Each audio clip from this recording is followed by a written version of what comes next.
Hi friends, welcome to merit minds. మొదటిసారి మన YouTube ఛానల్ని చూస్తున్న ప్రతి ఒక్క అభ్యర్థి ఇప్పుడే మన ఛానల్ని సబ్స్క్రైబ్ చేయండి. ఈ వీడియో కనుక నచ్చినట్లయితే లైక్ చేయండి. మీ ఫ్రెండ్స్ అందరికీ, పోటీ పరీక్షలకు ప్రిపేర్ అవుతున్న ప్రతి ఒక్క ఆస్పిరెంట్కి ఈ వీడియో లింక్ని షేర్ చేయండి. ఇక ఈ వీడియోలో మనము ఆర్టికల్ 356కి సంబంధించి ఇటీవల కంటెక్స్ట్ మణిపూర్లో మరొకసారి రాష్ట్రపతి పాలనను పొడిగించడం జరిగింది. దానికి సంబంధించి ఒక్కొక్క పాయింట్ని పోటీ పరీక్షల కోణంలో వివరంగా డిస్కస్ చేద్దాము. ఇక్కడ అబ్జర్వ్ చేస్తే ఫిబ్రవరి మంత్ మనందరికీ ఐడియా ఉంది. మీకు నేను స్పెషల్ వీడియోస్లో కూడా డిస్కస్ చేశాను. మణిపూర్ గురించి చెప్పాను. మణిపూర్లో ఎందుకు అత్యవసర పరిస్థితి విధించాల్సిన పరిస్థితులను చూస్తున్నామని చెప్పేసి ఇక్కడ బేసిక్స్ చూద్దాము ఫస్ట్. దాని తర్వాత అసలు ఈరోజు టాపిక్ ఏంటో చూద్దాము. ఒక టాపిక్కి మనం న్యూస్గా కాదు నేర్చుకోవాల్సింది, కరెంట్ అఫైర్స్గా నేర్చుకోవాలంటే కన్సర్న్ సబ్జెక్ట్లో బేసిక్స్ చూసి ప్రస్తుతం ఏంటి కాంటెక్స్ట్ అనేది చూడాలి. ఇక్కడ దేశంలోనే అత్యున్నత చట్టం మన రాజ్యాంగం. దేశంలోనే అత్యున్నత చట్టం మన రాజ్యాంగం. రాజ్యాంగంలోని 18వ భాగం గుర్తుపెట్టుకోండి, పార్ట్ 18. ఏదైనా ఒక భాగం గురించి చూస్తున్నప్పుడు ఆ బ్రాకెట్ చూడాలి, articles bracket. Part 18 of Indian constitution A article నుండి ఉంటుంది? ఆర్టికల్ 352 నుండి 360 వరకు ఉంటుంది. ఇక్కడ ఏమని మెన్షన్ చేశారు కాన్స్టిట్యూషన్లో అంటే ఎమర్జెన్సీ ప్రొవిజన్స్ అని చెప్పేసి మెన్షన్ చేశారు. ఎమర్జెన్సీ ప్రొవిజన్స్ అని మన రాజ్యాంగంలో ఈ లెస్సన్ని మెన్షన్ చేశారు, ఈ పార్ట్ని మెన్షన్ చేశారు. మరి ఈ పార్ట్ 18లో ఎన్ని రకాల అత్యయిక పరిస్థితులు లేదా ఎన్ని రకాల ఎమర్జెన్సీస్ గురించి మెన్షన్ చేశారంటే 3 రకాల అత్యవసర పరిస్థితుల గురించి మెన్షన్ చేశారు, 3 టైప్స్. అందులో ఫస్ట్ ఆర్టికల్ 352 నేషనల్ ఎమర్జెన్సీ, జాతీయ అత్యయిక స్థితి లేదా జాతీయ అత్యవసర పరిస్థితి.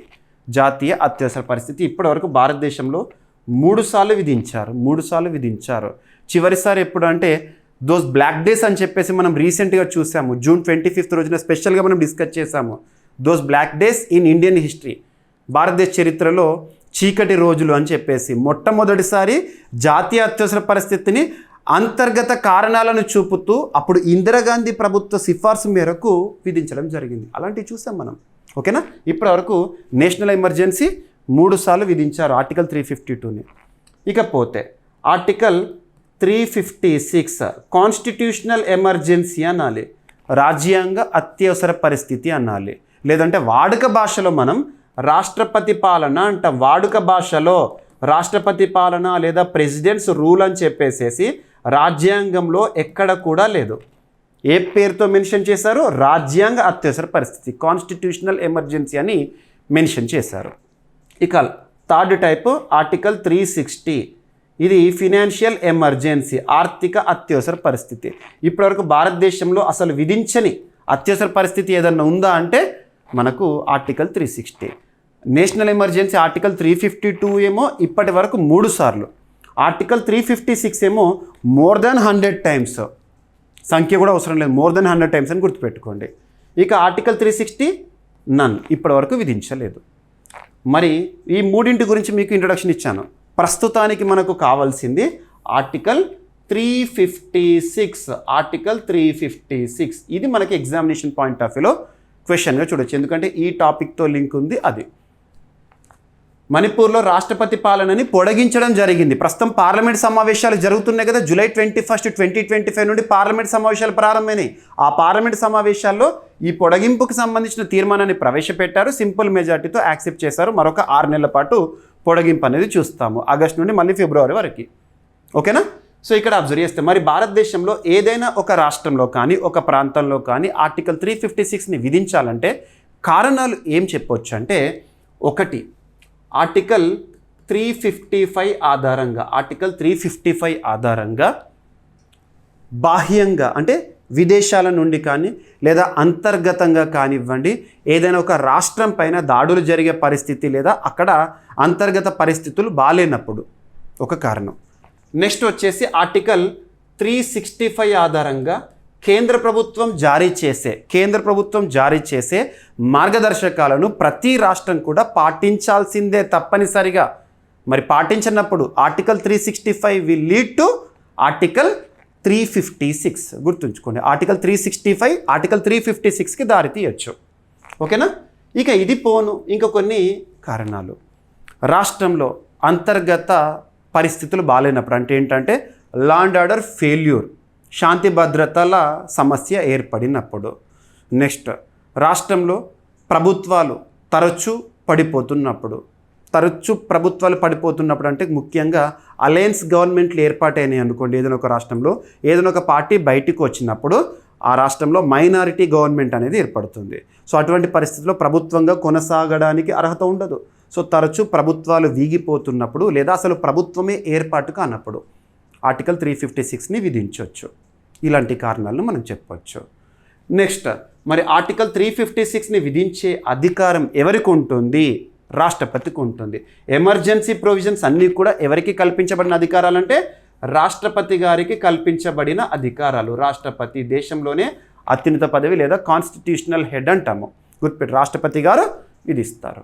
మరి రాష్ట్రపతి విధించాలంటే తనకు ఎవరు సిఫార్సు చేయాలంటే రాష్ట్ర గవర్నర్ సిఫార్సు మేరకి లేదా కేంద్ర మంత్రిమండలి సిఫార్సు మేరకు అనొచ్చు. మరి గవర్నర్ సిఫార్సు తప్పనిసరిగా చేయాలంటే తప్పనిసరి అనే కండిషన్ని కాన్స్టిట్యూషన్లో మెన్షన్ చేయలేదు. గవర్నర్ సిఫార్సు లేకపోయినా కూడా మెన్షన్ చేయొచ్చు. ప్రస్తుతం మణిపూర్లో అజయ్ కుమార్ భల్లా గారు గవర్నర్గా విధులు నిర్వర్తిస్తున్నారు. క్లియర్? మరి రాష్ట్రంలో అత్యవసర పరిస్థితిని విధించిన తర్వాత ఒకసారి రాష్ట్రంలో అత్యవసర పరిస్థితిని ఆర్టికల్ 356ని విధిస్తే ఎంతకాలం అమల్లో ఉంటుంది అంటే 6 నెలల పాటు అమల్లో ఉంటుంది. 6 మంత్స్. మరి 6 నెలల తర్వాత ఏం చేయవచ్చు అంటే మరొక 6 నెలల పాటు కొనసాగించవచ్చు, అంటే పొడిగించవచ్చు. అది కూడా పూర్తయితే మరొక 6 నెలలు. అలా ఎంతకాలం ఆర్టికల్ 356ని ఒక రాష్ట్రంలో పొడిగిస్తూ పోవచ్చు అంటే మ్యాక్సిమం లిమిట్ 3 సంవత్సరాల వరకు ప్రతి 6 నెలలకు ఒకసారి పార్లమెంటు పొడిగించవచ్చు. మరి 3 సంవత్సరాల తర్వాత కూడా ఆ రాష్ట్రంలో నార్మల్ సిచ్యువేషన్ రానప్పుడు పరిస్థితి ఏంటి అని అడిగారు అనుకోండి ఎగ్జామినేషన్లో, ఏంటి? రాజ్యాంగ సవరణ చేయాల్సిందే, కాన్స్టిట్యూషనల్ అమెండ్మెంట్ చేయాల్సిందే. అలా జరిగిందా చరిత్రలో ఎప్పుడన్నా అంటే పంజాబ్లో జరిగింది. అత్యధిక కాలం పంజాబ్లో రాష్ట్రపతి పాలన విధించిన రోజులు ఉన్నాయి.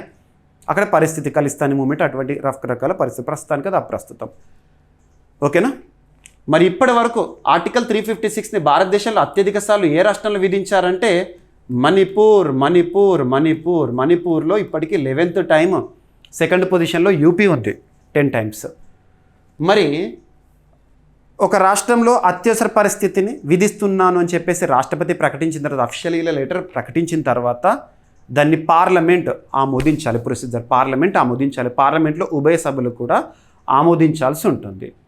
ఏ మెజార్టీతో ఆమోదించాలంటే సింపుల్ మెజార్టీ, అంటే 60 రోజుల లోపల ఏ రోజైతే అత్యవసర పరిస్థితి విధిస్తారో ఫిబ్రవరిలో విధించారనుకోండి, సో విదిన్ 2 monthsలో 60 రోజుల్లో ఖచ్చితంగా పార్లమెంటు ఆమోదించాలి, 2 సభలు కూడా.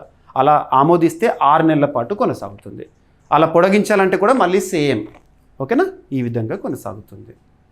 మరి మణిపూర్లో పరిస్థితి ఏంటంటే మనందరికీ తెలుసు, మణిపూర్లో 2023 సంవత్సరం నుండి అంతర్గత పరిస్థితులు 2 వర్గాలు ఉన్నాయి, కూకీలు మైతేయులు. సో గిరిజన తెగలు, వాళ్ళ మధ్యలో ఏర్పడిన ఘర్షణ వాతావరణం శాంతి భద్రతల సమస్య దారితీసింది. చివరికి 2025 ఫిబ్రవరి నెలలో మణిపూర్ రాష్ట్ర ముఖ్యమంత్రిగా ఉన్న బీరెన్ సింగ్ గారు రాజీనామా చేశారు. అక్కడ ప్రభుత్వం ఉంది కానీ ప్రభుత్వం విఫలమవుతుందని చెప్పేసి రాజీనామా చేసేశారు. రాజీనామా చేసిన తర్వాత ఇక అత్యవసర పరిస్థితి అనేది వేయడం జరిగింది. ఇలా చూడండి, మరి రాష్ట్రంలో అత్యవసర పరిస్థితి వేస్తే పరిణామాలు ఏముంటాయంటే రాష్ట్రంలో ప్రభుత్వం అనేది రద్దవుతుంది. ఎట్ ద సేమ్ టైం మరి రాష్ట్రానికి సంబంధించిన బడ్జెట్ కానివ్వండి వీటన్నిటినీ కూడా పార్లమెంటే ఆమోదిస్తుంది. ఎట్ ద సేమ్ టైం రాష్ట్ర కార్యనిర్వాహక అధికారాలు రాష్ట్రపతికి విధులుగా ఉంటాయి. దాన్ని గవర్నర్ ద్వారా నిర్వర్తిస్తూ ఉంటారు. గవర్నర్ తను కానివ్వండి లేదా తనచే నియమించబడిన వ్యక్తుల ద్వారా కానివ్వండి విధులను నిర్వర్తిస్తూ ఉంటారు. ఇటువంటివి చూస్తాము. చాలా డెప్త్గా నేర్చుకోవాలి. ఇండియన్ పాలిటీలో భాగంగా దీని గురించి కేస్ స్టడీస్ కూడా నేర్చుకోవాలి. మీకు నేను ఇండియన్ పాలిటీ క్లాసెస్లో ఇన్ డీటెయిల్గా కేస్ స్టడీస్ని ఈచ్ అండ్ ఎవ్రీ పాయింట్ కూడా ఎక్స్ప్లెయిన్ చేశాను. ప్రస్తుతానికి మనం కరెంట్ అఫైర్స్లో ఈ టాపిక్ వార్తల్లోకి వచ్చింది కాబట్టి ఈ టాపిక్కి దిస్ ఈజ్ ఎనఫ్. సో ఇక్కడ చూస్తే మణిపూర్లో రాష్ట్రపతి పాలనను పొడిగించడం, ఎందుకంటే నార్మల్ సిచ్యువేషన్ ఇంకా రాలేదు కాబట్టి పొడిగించడం జరిగింది. దానికి సంబంధించి పార్లమెంట్ ప్రక్రియ జరిగింది నిన్నటి రోజున. సో మణిపూర్లో రాష్ట్రపతి పాలనను మరొక 6 నెలలు పొడిగిస్తూ కేంద్ర ప్రభుత్వం నిర్ణయం తీసుకుంది. ఆగస్టు 13th నుంచి అమల్లోకి వస్తున్న ఈ పొడిగింపు ఫిబ్రవరి 13th వరకు కొనసాగుతుంది. ఎందుకంటే లాస్ట్ టైం ఫిబ్రవరి 13th రోజునే ఎమర్జెన్సీని విధించారు. సో ఈ మేరకు కేంద్ర హోంమంత్రి అమిత్ షా గారు పార్లమెంట్లో తీర్మానం ప్రవేశపెడితే సభ ఆమోదించింది. ఇటువంటి అత్యవసర పరిస్థితికి సంబంధించి కానివ్వండి, రాష్ట్రాల పునర్వ్యవస్థీకరణకు సంబంధించి కానివ్వండి, ఏ మంత్రిత్వ శాఖ నుండి అఫీషియల్గా తీర్మానం బిల్లు ప్రవేశపెడతారని అడిగారు అనుకోండి ఎగ్జామినేషన్లో, ministry of home affairs, right. So మణిపూర్లో 2023 మే నుంచి కొనసాగుతున్న జాతుల మధ్య ఘర్షణలు. ఏ జాతులు? కుకీలు, మైతేయిలు. ఓకేనా. ఇక ఈ పరిస్థితుల నేపథ్యంలో ఫిబ్రవరి 13, 2025న రాష్ట్రంలో కొనసాగిన పరిస్థితుల గురించి మనం చూస్తున్నాము, రైట్. ఇక అజయ్ కుమార్ భల్లా గారు ప్రస్తుతం మణిపూర్ రాష్ట్రానికి గవర్నర్గా ఉన్నారు. మణిపూర్కి సంబంధించి ప్రత్యేకత ఏంటంటే మణిపూర్ అంతర్జాతీయ సరిహద్దును పంచుకుంటున్న ఒక దేశం. అంతర్జాతీయ సరిహద్దు ఏ దేశంతో? మయన్మార్తో. గుర్తుపెట్టుకోండి, ఓకేనా, రైట్. ప్రస్తుతం మణిపూర్ అసెంబ్లీ పదవీకాలం 2027తో ముగియనుంది, రైట్. సరిపోతుంది. మణిపూర్లో అధికారిక భాషలు లేదా ముఖ్య భాషలు ఏంటి అనేది, ఓకేనా, ఆర్టికల్ 356 ప్రకారం విధించడం జరుగుతుంది. ఇలా పొడిగింపు 3 years వరకు చేయవచ్చు. ఆ తర్వాత చేయాలంటే మాత్రం తప్పనిసరిగా రాజ్యాంగ సవరణ చేయాల్సిందే, గతంలో పంజాబ్ విషయంలో జరిగినట్టుగా, ఓకేనా. This is enough for this particular topic. న్యూస్లో ఉంది కాబట్టి దాని కాంటెక్స్ట్లో డిస్కస్ చేయాలి. రీసెంట్గా మనము ఆర్టికల్ 352ని వార్తల్లో చూసాము. 50 years of national emergency, those dark days అని చెప్పేసి అప్పుడు ప్రత్యేకంగా డిస్కస్ చేసాం. ఈ విధంగా ఏ టాపిక్ న్యూస్లో ఉన్నా కన్సర్న్ సబ్జెక్ట్తో లింక్ చేసుకొని మనం నేర్చుకున్నాం అనుకోండి, మ్యాక్సిమం స్కోర్ చేసే అవకాశాలు పెరుగుతాయి, ఓకేనా. ఇక భారత రాజ్యాంగం ప్రకారం రాష్ట్రపతి పాలన విధించబడిన మొట్టమొదటి రాష్ట్రం పంజాబ్ 1951. మణిపూర్కి సంబంధించి ఇతర ముఖ్యాంశాలు. మణిపూర్ భారత యూనియన్లో చేరిన సంవత్సరం 1949, పూర్తి రాష్ట్రంగా ఏర్పడిన తేదీ 1972 జనవరి 21. మణిపూర్కి ప్రత్యేక గుర్తింపు పోలో ఆట పుట్టిన ప్రాంతము. లోటక్, తేలియాడే దీవులు ఏవైతే ఉంటే ఇక్కడ ప్రసిద్ధి పొందినవి. ఇలా ఎక్స్ట్రా ఇన్ఫర్మేషన్ నేర్చుకుంటే కరెంట్ అఫైర్స్తో పాటు జీకే పాయింట్ ఆఫ్ వ్యూలో మరియు జనరల్ స్టడీస్లో మ్యాక్సిమం స్కోర్ చేసే అవకాశాలు పెరుగుతాయి, ఓకేనా.